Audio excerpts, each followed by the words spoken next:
au nom du Père, et du Fils, et du Saint-Esprit. Amen. Bonjour ma famille, bonjour à toi qui te connectes en ce moment. Je bénis le Seigneur pour ta vie, pour ton cœur qui est disposé à recevoir la parole de Dieu. En cet instant, où que tu sois, dans ta maison, dans ta voiture, être même à ton travail, je veux que nous prenions un moment pour nous placer sous la protection du Très-Haut. Père éternel, Dieu Tout-Puissant, Créateur du ciel et de la terre, nous nous approchons de ton trône de grâce avec confiance. Nous ne venons pas par nos propres mérites, mais nous venons au nom de ton Fils bien-aimé, Jésus-Christ. Seigneur Jésus, nous t'invitons dans cet espace, dans ce temps. Nous te demandons de nous couvrir, de nous envelopper complètement de ton sang précieux. Que le sang de l'agneau, ce sang qui a coulé à la croix pour notre rédemption, soit maintenant un bouclier autour de nous. Je déclare que ton sang précieux couvre ton esprit, ton âme et ton corps. Je déclare que ton sang couvre ta maison, chaque pièce, chaque porte, chaque fenêtre. Je déclare que ton sang couvre ton mariage, tes enfants, ton travail, tes finances. Aucune arme forgée contre toi ne pourra prospérer. Aucune flèche enflammée de l'ennemi ne pourra t'atteindre. Tu es scellé, tu es protégé, tu es gardé par la puissance du sang de Jésus. Et maintenant, nous invitons le Consolateur. Saint-Esprit, Esprit de vérité, Esprit de vie, Esprit de puissance, nous t'ouvrons nos cœurs. Viens et prends toute la place. Viens et remplis cette atmosphère de ta présence glorieuse. Viens nous enseigner, nous convaincre, nous consoler et nous fortifier. Parle à nos cœurs d'une manière personnelle et profonde. Père, je veux prier spécifiquement pour celui ou celle dont l'âme est fatiguée, dont le cœur est lourd.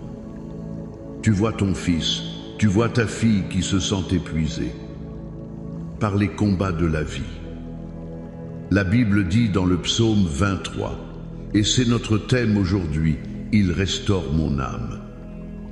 Seigneur, je prie maintenant pour une restauration divine sur chaque âme abattue. Toi qui te sens au bout du rouleau, qui te dis je n'en peux plus, reçois maintenant la force de Dieu. L'ennemi est venu pour te voler ta joie, ta paix, ton espérance, pour t'épuiser. Mais Jésus est venu pour te donner la vie, et la vie en abondance. Au nom de Jésus, je brise l'esprit de fatigue, l'esprit d'abattement, l'esprit de dépression qui a tenté de s'accrocher à toi. Je déclare maintenant la libération de ton âme.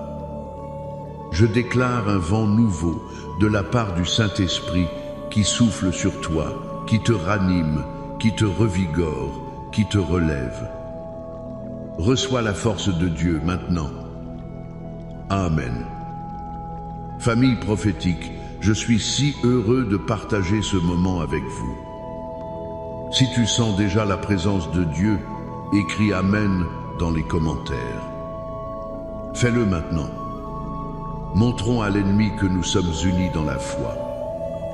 J'ai besoin que tu fasses 3 choses pour moi. Clique sur j'aime pour que cet algorithme de foi se propage. Abonne-toi à notre chaîne pour ne manquer aucune parole de vie. Et surtout, partage ce message. Je sens dans mon esprit que tu dois partager cette vidéo avec exactement 7 personnes. 7 est le chiffre de la perfection divine. 7 personnes dans ta vie ont besoin d'entendre que Dieu restaure leur âme et fortifie leur foi. Fais-le maintenant par obéissance. Et reste jusqu'à la fin, car à la fin de ce message, je vais prier une prière spéciale et puissante pour la restauration de tout ce que l'ennemi a volé dans ta famille, dans tes finances et dans ta santé. Ne manque pas ce moment de percée.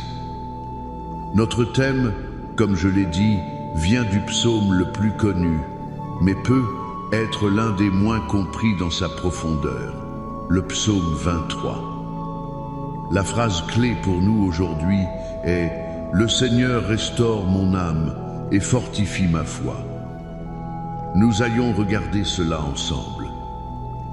Le premier point que je veux que tu saisisses est la promesse de la restauration de ton âme. Le verset 3 dit « Il restaure mon âme ». Qu'est-ce que cela signifie vraiment? Ce n'est pas juste un sentiment de bien-être passager. Le mot hébreu pour âme ici est nefesh. La nefesh, dans la pensée hébraïque, ce n'est pas juste une entité spirituelle. C'est le siège de ta personne. C'est ton esprit, ta volonté, tes émotions, tes pensées, tes désirs. C'est le centre de contrôle de qui tu es. Quand David écrit « Il restaure mon âme », il dit que Dieu vient réparer le centre même de son être. La vie nous abîme, n'est-ce pas? Les déceptions, les trahisons, le stress, l'anxiété, les échecs. Tout cela vient fracturer notre âme. On se sent brisé à l'intérieur. Nos émotions sont en dents de scie. Notre volonté est affaiblie. Nos pensées tournent en boucle sur le négatif. On se sent dispersé, fragmenté. Peut être que tu te reconnais dans cette description. Tu souris à l'extérieur, mais à l'intérieur, ta nefesh est en 1000 morceaux. Mais voici la bonne nouvelle. Nous servons un Dieu qui est un spécialiste de la restauration. Il n'est pas un bricoleur, il est l'architecte divin. Quand il restaure, il ne met pas juste un pansement sur la blessure. Il ramène la chose à son état d'origine, et souvent, il la rend encore meilleure qu'avant. Quand Dieu restaure ton âme, il rassemble les morceaux brisés. Il guérit les blessures émotionnelles que tu portes depuis l'enfance. Il renouvelle tes pensées pour qu'elles s'alignent sur sa vérité. Il fortifie ta volonté pour que tu puisses résister à la tentation et marcher dans ses voies. Je me souviens d'un frère dans notre église. Il était un leader, un homme de foi, mais il a traversé une saison de burn-out terrible. Son travail était exigeant, sa famille avait des problèmes et il s'est senti complètement vidé. Il m'a dit « Pasteur, je n'ai plus rien à donner. Mon âme est sèche comme le désert. » Il continuait de venir à l'église, mais son cœur n'y était plus. Un jour, pendant la louange, il n'a même pas pu chanter. Il s'est juste tenu là, les larmes coulant sur son visage, et il a murmuré une simple prière. « Seigneur, je ne peux plus, restaure mon âme. » Il a dit qu'à cet instant, il a senti comme une vague d'eau vive qui coulait en lui, nettoyant la poussière, la fatigue, l'amertume. Dieu l'a touché là, dans sa vulnérabilité. Il n'a pas eu besoin d'une grande prophétie ou d'une prière spectaculaire. Il a eu besoin d'une rencontre avec le berger qui restaure les âmes. C'est ce que Dieu veut faire pour toi aujourd'hui. Peut être que tu as essayé de réparer ton âme par toi-même. Par le divertissement, par le travail acharné, par de nouvelles relations. Mais rien ne fonctionne, car seul le Créateur peut réparer sa création. La première étape pour toi est de lui présenter les morceaux. D'arrêter de faire semblant que tout va bien. De dire, comme ce frère, « Seigneur, je ne peux plus. Restaure mon âme. » Et je te le déclare, le bon berger entend le cri de ses brebis. Il va te prendre dans ses bras, il va panser tes plaies, il va te redonner la vie. Le deuxième point, qui est tout aussi crucial, se trouve dans le verset suivant. Après avoir été restauré, où le berger nous conduit-il? Parfois, il nous conduit dans des endroits difficiles. Le verset 4 dit « Quand je marche dans la vallée de l'ombre de la mort, je ne crains aucun mal, car tu es avec moi. » C'est ici que notre foi est fortifiée.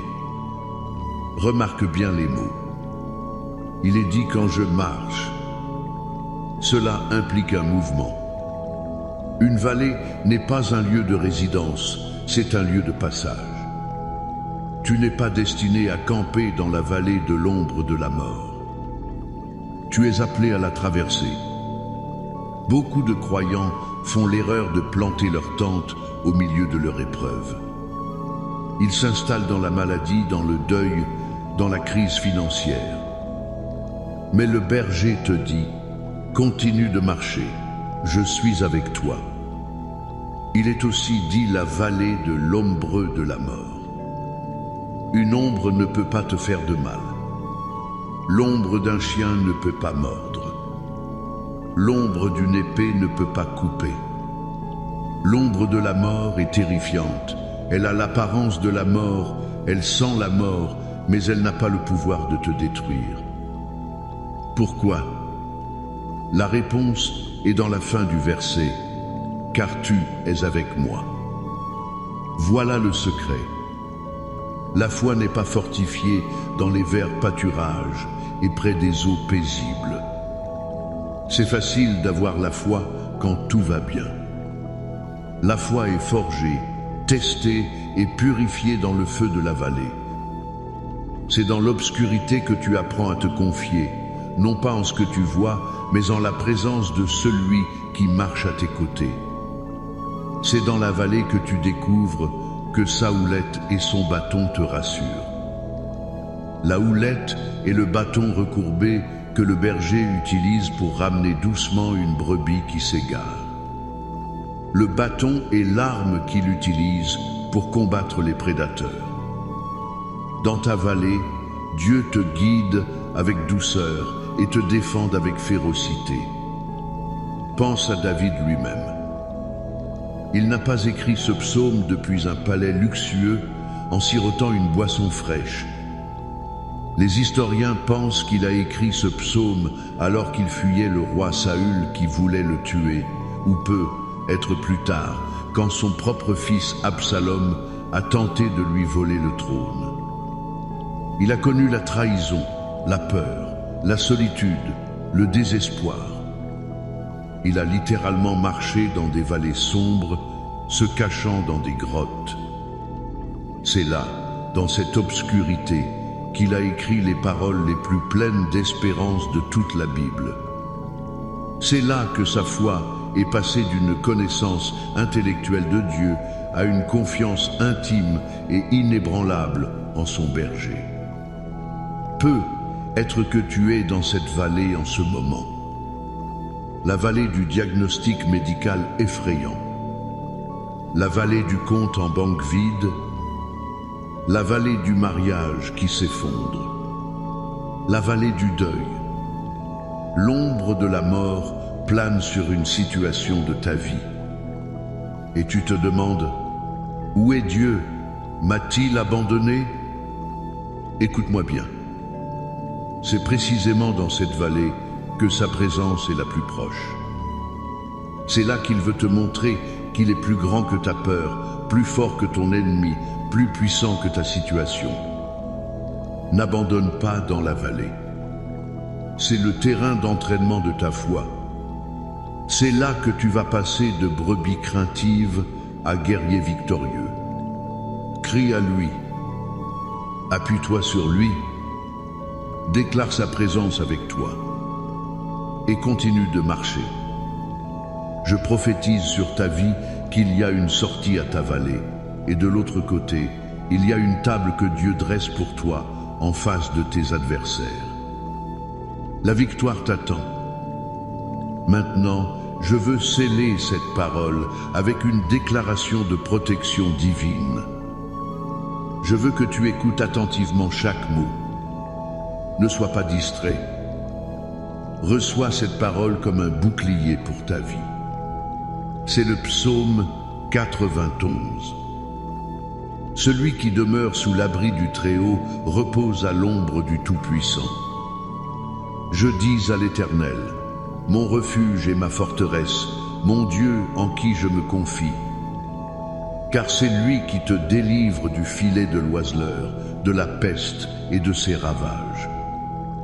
Il te couvrira de ses plumes, et tu trouveras un refuge sous ses ailes. Sa fidélité est un bouclier et une cuirasse. Tu ne craindras ni les terreurs de la nuit, ni la flèche qui vole de jour, ni la peste qui marche dans les ténèbres, ni la contagion qui frappe en plein midi. Que 1000 tombent à ton côté et 10 000 à ta droite, tu ne seras pas atteint. De tes yeux seulement tu regarderas, et tu verras la rétribution des méchants. Car tu es mon refuge, ô Éternel. Tu fais du Très-Haut ta retraite. Aucun malheur ne t'arrivera, aucun fléau n'approchera de ta tente. Car il ordonnera à ses anges de te garder dans toutes tes voies. Ils te porteront sur les mains, de peur que ton pied ne heurte contre une pierre. Tu marcheras sur le lion et sur l'aspic, tu fouleras le lionceau et le dragon. Puisqu'il m'aime, je le délivrerai, je le protégerai, puisqu'il connaît mon nom. Il m'invoquera et je lui répondrai. Je serai avec lui dans la détresse, je le délivrerai et je le glorifierai. Je le rassasierai de longs jours et je lui ferai voir mon salut. Amen et Amen. Reçois cette parole sur ta vie. Maintenant, comme promis, inclinons nos cœurs dans la prière. C'est le moment de la percée. C'est le moment où le ciel touche la terre. Père céleste, au nom puissant de Jésus, nous venons devant toi avec des cœurs ouverts. Nous te remercions pour ta parole qui est une lampe à nos pieds et une lumière sur notre sentier. Merci pour la promesse que tu es notre berger. Seigneur, je prie maintenant pour chaque personne qui a écouté ce message. Pour chaque âme qui est fatiguée, brisée, abattue, je libère maintenant sur elle le fleuve de ta restauration. Saint-Esprit, je te demande de descendre maintenant et de toucher le centre même de leur être. Là où il y a des blessures du passé, apporte ta guérison. Là où il y a de l'amertume et du ressentiment, apporte ton pardon. Là où il y a de la confusion et de l'anxiété, apporte ta paix qui surpasse toute intelligence. Là où la joie a été volée, je commande à la joie du Seigneur, qui est notre force, de revenir en abondance. Restaure leur âme, Seigneur, comme toi seul peux le faire. Père, je prie aussi pour ceux qui marchent dans une vallée sombre. Pour celui qui fait face à un rapport médical qui dit impossible. Pour celle qui regarde ses dettes s'accumuler. Pour celui qui pleure un être cher. Pour celle qui se bat pour son mariage. Seigneur, je déclare qu'ils ne sont pas seuls. Ta présence est avec eux comme un feu dévorant. Je brise l'esprit de peur qui a essayé de les paralyser dans cette vallée. Je leur donne maintenant des pieds de biche pour marcher sur les hauteurs. Fortifie leur foi, Seigneur. Montre-leur que tu es plus grand que la montagne qui se dresse devant eux. Révèle-toi comme leur défenseur, leur libérateur, leur pourvoyeur. Fais un chemin là où il n'y a pas de chemin. Et maintenant, Père, je prie pour la restauration promise. Pour les familles. Seigneur, je me tiens dans la brèche pour chaque mariage qui est attaqué. Là où il y a division, silence, infidélité, je libère ton esprit d'unité, de pardon et de réconciliation. Rallume la flamme du premier amour. Pour chaque parent qui pleure pour un enfant prodigue, un enfant rebelle, je déclare au nom de Jésus que ses fils et ses filles reviennent à la maison, reviennent à toi. Je brise les chaînes de la drogue, de la mauvaise compagnie, de la rébellion. Je les appelle de l'Est, de l'Ouest, du Nord et du Sud à revenir dans le plan parfait de Dieu pour leur vie. La paix et l'harmonie sont restaurées dans les foyers. Au nom de Jésus, pour les finances, Père, tu es Jéhovah Jireh, notre pourvoyeur. Je viens contre l'esprit de pauvreté, de manque et de dette. J'ordonne aux portes de l'emploi de s'ouvrir pour ceux qui cherchent du travail. Je libère la sagesse pour les entrepreneurs. Je déclare l'annulation surnaturelle des dettes. Je commande aux écluses des cieux de s'ouvrir et de déverser une bénédiction si grande qu'il n'y aura pas assez de place pour la recevoir. Restaure les finances qui ont été dévorées par le criquet, par le sauterelle, par le hasi et par le gazam. Ce que l'ennemi a volé, je déclare qu'il doit le rendre au septuple, au nom de Jésus. Pour la santé, Seigneur, tu es Jéhovah Rapha, le Dieu qui guérit. Par les meurtrissures de Jésus, nous avons été guéris. Je me tiens sur cette vérité et je libère la puissance de guérison maintenant sur chaque corps. Je parle à chaque cancer, à chaque tumeur, et je leur ordonne de se dessécher et de mourir à la racine. Je parle aux maladies chroniques, au diabète, à l'hypertension, à l'arthrite. Soyez guéris au nom de Jésus. Je commande aux organes de fonctionner selon le plan parfait de Dieu. Je commande à la douleur de partir. Je libère la santé divine, la force et la vitalité sur ton peuple, maintenant. Père, nous recevons tout cela par la foi. Nous déclarons que la saison de la sécheresse est terminée et que la saison de la restauration a commencé. Nous te donnons toute la gloire, tout l'honneur et toute la louange. Et maintenant, reçois cette bénédiction sur ta vie et sur ta maison. Que l'Éternel te bénisse et te garde. Que l'Éternel fasse luire sa face sur toi et t'accorde sa grâce. Que l'Éternel tourne sa face vers toi et te donne la paix.